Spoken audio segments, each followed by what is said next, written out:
How to fix picture-in-picture not working on YouTube. Hello everyone, welcome back to our channel. For today's video, I'm going to show you how to fix picture-in-picture that is not working. Now, first go to your settings and just go to picture-in-picture option. Now find the YouTube app. Now just enable and disable this option. Now after that, go to your YouTube app.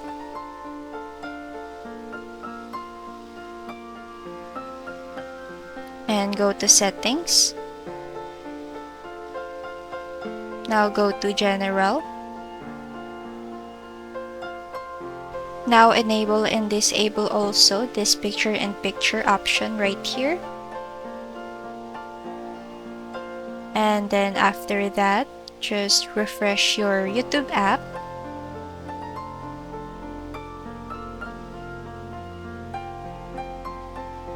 And let's try that on.